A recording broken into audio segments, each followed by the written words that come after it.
Gong Hi Facai, Gi Nian Kuai Le. Salam sejahtera dan salam Malaysia Madani. Hari ini, kem program latihan khidmat negara kita bukan sahaja diwarnai dengan celuring wira, tetapi diserikan dengan warna merah yang melambangkan Ong atau Tuah. Sebenar ketibaan Tahun Baru Cina 2026, saya ingin menzahirkan ucapan selamat kepada seluruh warga besar Jabatan Latihan Khidmat Negara yang berbahasa Tionghoa serta seluruh rakyat Malaysia. Tahun ini kita menyambut Tahun Kuda.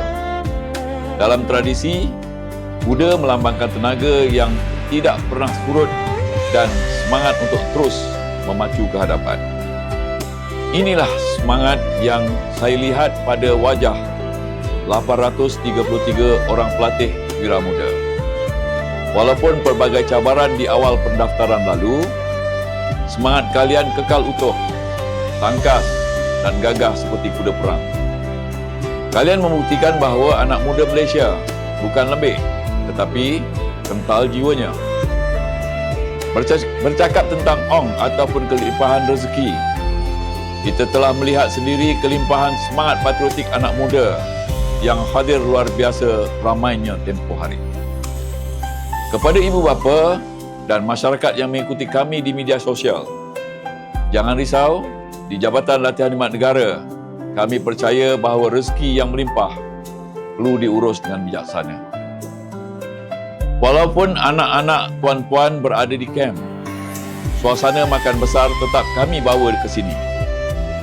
Limau Mandarin dan juadah perayaan telah kami sediakan secukupnya.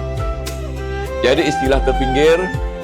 Kami pastikan setiap pelatih tanpa mengira bangsa merasai kemeriahan ini sebagai satu keluarga besar yang harmoni. Kebajikan mereka adalah keutamaan nombor satu kami.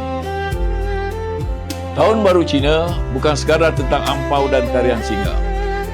Ia tentang reunion ataupun penyatuan semula. Di rumah, kita bersatu dengan keluarga. Di program latihan khidmat negara ini, anak-anak tuan-puan sedang membina satu lagi keluarga iaitu keluarga Malaysia yang sebenar.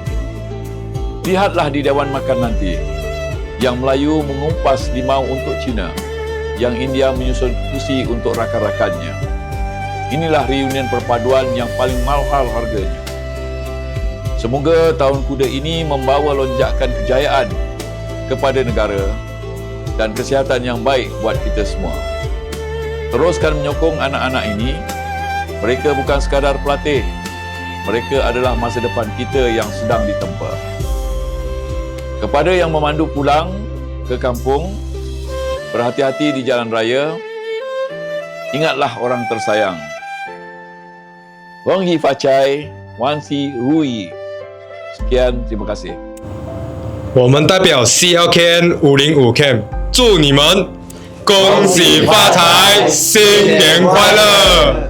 恭喜！